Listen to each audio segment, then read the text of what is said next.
going on and the implications thereof. We talked earlier tonight with Rick Wilson, founder of the Lincoln Project, but also spent many years in the Pentagon and Department of Defense under the Bush-Cheney administration. And we are going to, I guess, stand by here for the President of the United States. But perhaps before we do this, we can bring in another guest this evening. We appreciate him joining us so very much. Stephen Zunez, professor of politics and director of Middle Eastern Studies at the University of San Francisco. Professor, thank you, first of all, for joining us on short notice tonight. No problem. I'm happy to contribute. I mean, this is certainly a very disturbing development, and it's important that your listeners, in addition to hearing whatever propaganda we're about to hear from the White House, can listen, can hear some other analysis as well. Yeah. I'll apologize in advance as these things go in live moments. We'll have to cut our discussion off as soon as the president takes the podium at the White House. We're waiting that right now. But leading up to that, set the stage a little bit in the context beyond just militarily. What for the lay people who doesn't understand the Middle East the way that you do? What does this mean for stabilization, or perhaps tonight, better put, destabilization of the entire Middle Eastern region, and how that impacts the world? A number of areas. First of all, Iran is a fairly powerful country. I mean, they've been a regional power on and off for 2,500 years, so they don't like being pushed around and told what to do, like there's some kind of a banana republic or whatever. And they do have the capability of some level of retaliation, despite being outgunned, not just, of course, by the United States, but by Israel as well. And let's remember there are 40,000 U.S. troops within a few hundred miles of Iran. There are Navy vessels right off the coast. They are all well within range, not just Iranian missiles, but of drones and other weaponry. Also, the risk of that the Persian Gulf itself could be closed to commercial traffic. That's where a good proportion of the world's oil comes through. So the impact on not just oil prices, but the global economy as a whole is something to consider. And of course, there are also these proxy militia that the Iranians effectively control in Iraq, which could turn on U.S. troops there. So it could really get out of hand in a hurry. Yeah, absolutely. We're awaiting the President of the United States, Donald Trump, to address the nation from the White House after striking 3 nuclear targets in Iran about a couple of hours, 2 to 3 hours ago, as we await the president to come to the podium. Again, Professor Zunez, we heard from a number of countries. You probably have the number off the top of your head better than I. Several Middle Eastern countries that actually call everybody heard those names for years as they built this horribly destructive enterprise. Our objective was the destruction of Iran's nuclear enrichment capacity and a stop to the nuclear threat posed by the world's #1 state sponsor of terror. Tonight, I can report to the world that the strikes were a spectacular military success. Iran's key nuclear enrichment facilities have been completely and totally obliterated. Iran, the bully of the Middle East, must now make peace. If they do not, future attacks will be far greater and a lot easier. For 40 years, Iran has been saying death to America, death to Israel. They have been killing our people, blowing off their arms, blowing off their legs with roadside bombs. That was their specialty. We lost over 1,000 people, and hundreds of thousands throughout the Middle East and around the world have died as a direct result of their hate. In particular, so many were killed by their general, Qasem Soleimani. I decided a long time ago that I would not let this happen. It will not continue. I want to thank and congratulate Prime Minister Bibi Netanyahu. We worked as a team like perhaps no team has ever worked before. And we've gone a long way to erasing this horrible threat to Israel. I want to thank the Israeli military for the wonderful job they've done. And most importantly, I want to congratulate the great American patriots who flew those magnificent machines tonight, and all of the United States military on an operation the likes of which the world has not seen in many, many decades. Hopefully, we will no longer need their services in this capacity. I hope that's so. I also want to congratulate the chairman of the Joint Chiefs of Staff, General Dan Raisin Kane, spectacular general, and all of the brilliant military minds involved in this attack. With all of that being said, this cannot continue. There will be either peace or there will be tragedy for Iran far greater than we have witnessed over the last 8 days. Remember, there are many targets left. Tonight's was the most difficult of them all, by far, and perhaps the most lethal. But if peace does not come quickly, we will go after those other targets with precision, speed, and skill. Most of them can be taken out in a matter of minutes.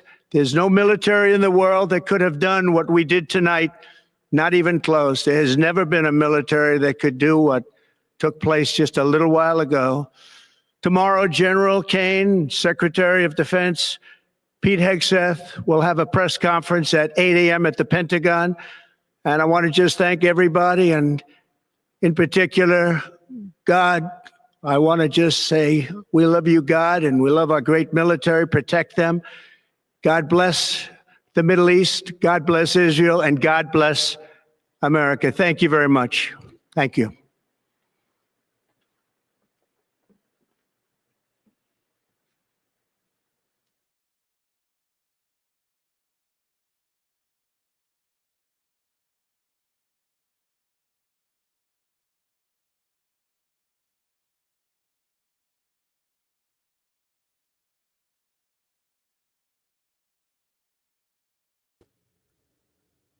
Todd, we can't hear you. Apologies for that. Sometimes these live things, that's the way it goes. It was my fault for not having my mic on. That was President of the United States Donald Trump live from the White House on telling us much of what we had already known this evening, and that was the United States has already struck 3 different Iranian nuclear facilities deemed by the White House as quote unquote successful. And for the first time, at least known, the so-called bunker busting bombs were delivered by B-2 bombers in the Middle East. And those planes are now, according to Trump and the White House and the Pentagon, in safe airspace and out of harm's way. Joining us to break this all down once again, as we did before the speech there, joining us live via StreamYard, we appreciate it, Professor of Politics and Director of Middle Eastern Studies at the University of San Francisco, Stephen Zunez. Professor Zunez, your thoughts initially from the president's remarks. I'm not sure you'd call it a speech, but remarks tonight. Pretty facile, frankly, even by Trump standards. I mean,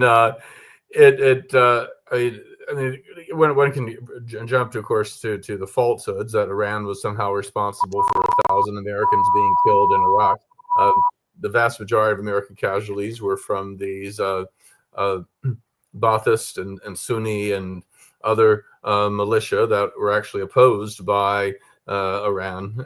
They were not a major factor in the casualties of American forces. I wrote about that some years ago when the Bush administration was pushing that line. And he tried to blame Iran for all sorts of, I mean, again, exaggerating their power. It kind of reminds me, of course, of during the Cold War. I mean, there are obviously very negative things about the Soviet system, just like there are about the Iranian system, but the claims that the Soviets were somehow behind every leftist revolution or every, challenge to American hegemony was grossly exaggerated, and it certainly is the case here and regarding Iran.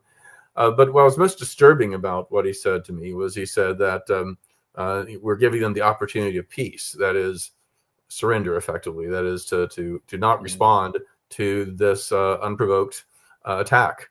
And I can't imagine that Iran won't try to retaliate in some way.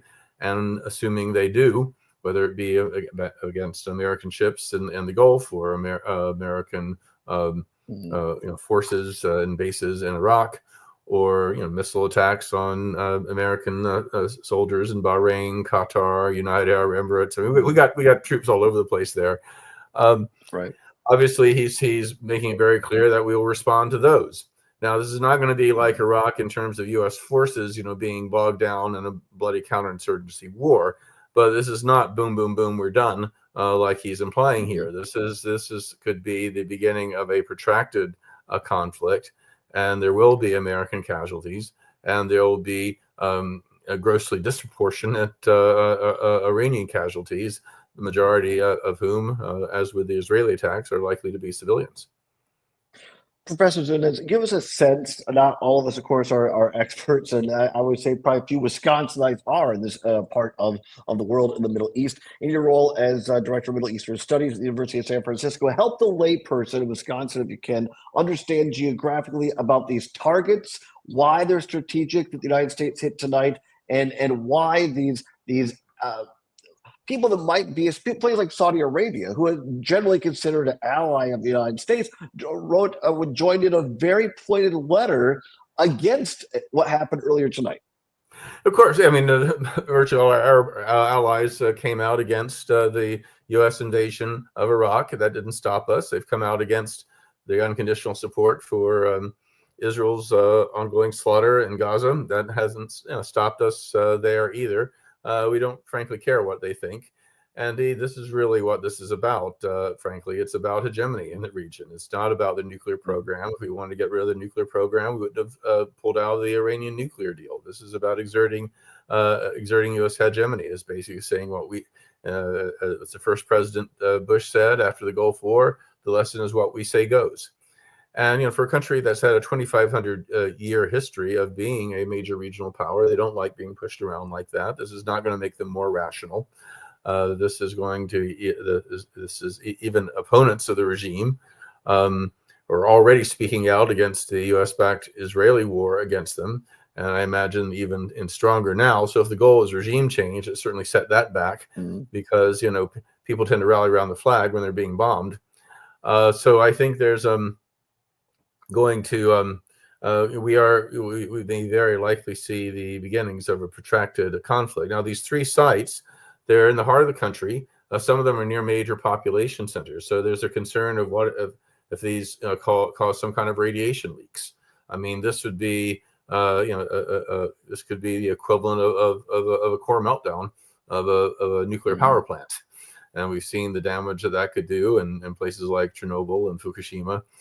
And and even if we don't have a full-scale release of radiation on that scale, there are certain other pretty dangerous chemicals that are part of the uranium reprocessing system that are very likely in the atmosphere. So this could be a major environmental disaster as well, and people are going to die. You're listening to a special Civic Media News report at this hour. It's 12 minutes past the hour of 9 o'clock across the state of Wisconsin. As we react to the comments, we'll call it, of President Donald J. Trump, who addressed the nation about 5 to 10 minutes ago on the fact that the United States launched strikes on 3 Iranian nuclear facilities earlier this evening. And President Trump has said that all of the planes, predominantly B-2s that were used in these so-called defense buster bombs, was a success, and the American forces are safe for now. We're talking about the reaction of this with Stephen Zunez. He's a professor of politics and director of Middle Eastern Studies at the University of San Francisco. He joins us via StreamYard. Stay tuned. We're going to get back to our regular programming and Max Inc. Radio in just a moment. But first of all, Professor, tell us a little bit about the pretext for this. Iran has been, quote unquote, close to developing a nuclear bomb for quite some time. You heard when Donald Trump was out of power, he was saying that it was former President Obama who was going to, quote unquote, get us into war. Now it turns out that when he's back in the White House, it was actually Trump who okays the bombing tonight. One of the Trump administration's claimed that Iran could produce these weapons within weeks, as they said. That's utterly nonsense, and it's directly contrary to the intelligence reports from his own administration. This line that they're within a very short time developing nuclear bombing. Netanyahu was saying that back in the 1990s. I mean, it's a running joke actually that Iran is within just a few weeks of developing a bomb. It's a lot more than that. There's no indication that they want to go in that direction. They certainly Since Trump pulled out of the Iran nuclear deal, they've not been limited in terms of the reprocessing. So they have developed isotopes to a point, where they could, again, go in that direction, within a couple of years if they wanted to. But the idea that this is some kind of an imminent threat that required a military action at this time is nonsense. I mean, not just because they could simply go back to the Iran nuclear deal, but that they, but even without that, they're some time away from it. Then there's the whole question of, well, if they do get a nuclear weapon, I mean, the Russians have thousands of nuclear weapons, and we say, don't worry about it. We have a nuclear deterrent. Israel has a nuclear deterrent. The idea that they would, have some kind of suicidal first strike against Israel is nuts. What we don't want is to have a nuclear deterrent that would prevent the United States from Israel from invading and bombing and doing whatever they want in the region. So really, this is this is not about protecting Israel or protecting the United States from a nuclear threat. Well, I think to your earlier point, Professor, even Tulsi Gabbard, the president's own national intelligence director, has come out in recent days and say, no, this really isn't as imminent as you might think. You have the president of the United States undercutting his own director of national intelligence. This has given some consternation in Washington. Definitely, though he could have done what Bush did and basically rewrote the intelligence to fit his narrative. But this is this does underscore that this was not a strategic decision at all. It was a political decision. And it'll be very interesting to see how the Democratic leadership in Congress reacts. I mean, polls show less than 10% less than 25% of Americans, less than 10% of Democrats supported military action. But Schumer, the Senate Democratic leader, and Jeffries, a House Democratic leader, as well as a number of prominent senators, Fetterman, Schiff, Rosen, others, are defending what Israel did, saying what Israel did was in self-defense, and we can't let Iran get a nuclear weapon, and not even mentioning going back to the original nuclear deal. So there does seem to be this bipartisan consensus on certain levels that rejects the traditional non-proliferation, which through diplomacy, to a kind of counter proliferation where we have a kind of nuclear apartheid we can impose on various parts of the world, saying we can say who has, Iran and Israel and Pakistan and India can have nuclear weapons, but we won't even allow Iran to have a nuclear program that simply has the potential of weaponization.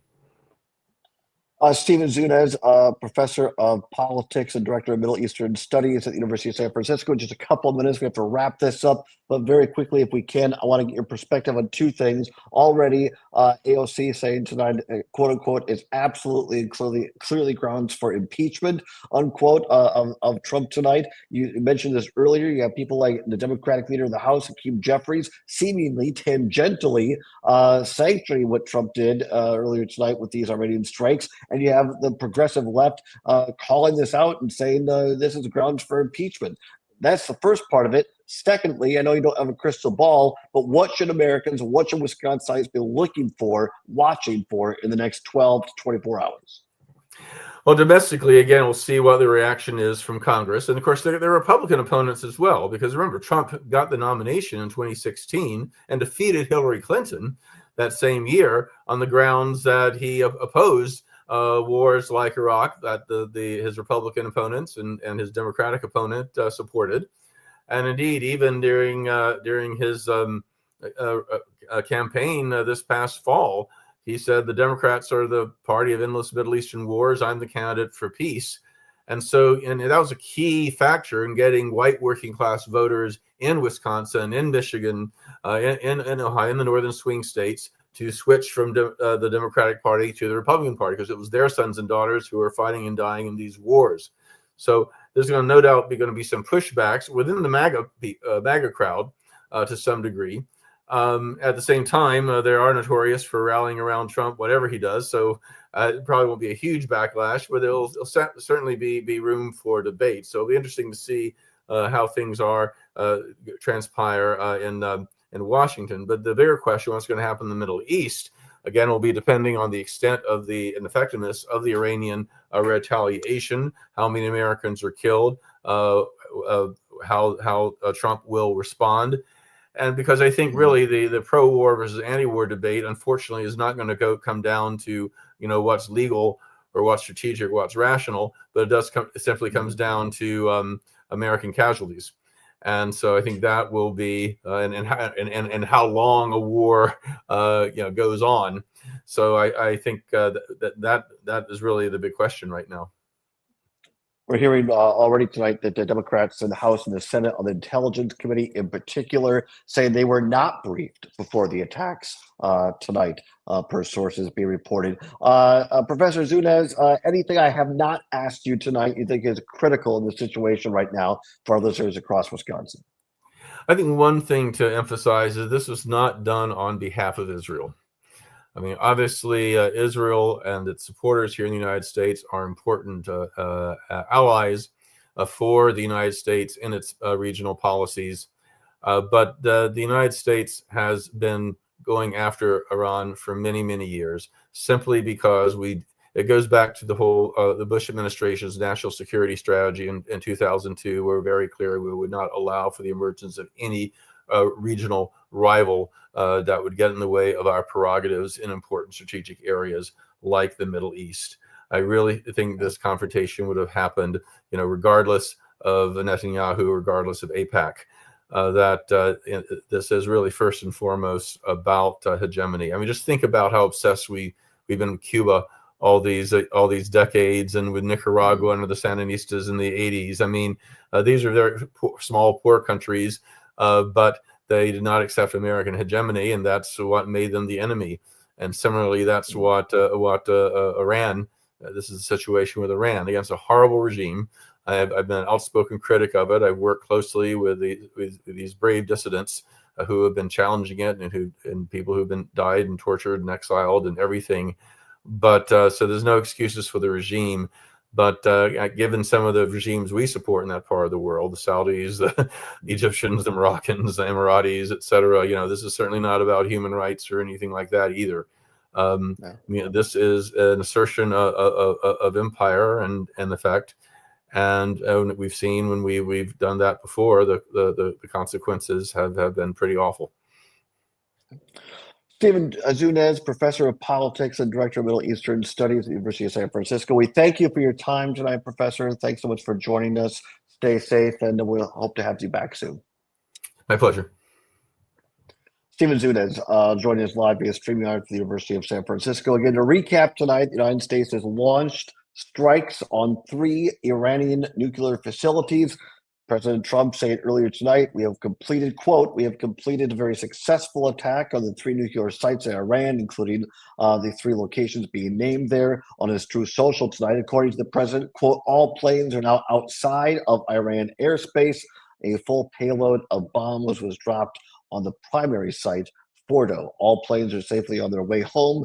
He marks his congratulations to, as he says, our great American warriors, unquote. The president has spoken, and that is going to wrap up our coverage tonight. We're going to rejoin our friends at Max Inc. Radio, a regular programming along the network.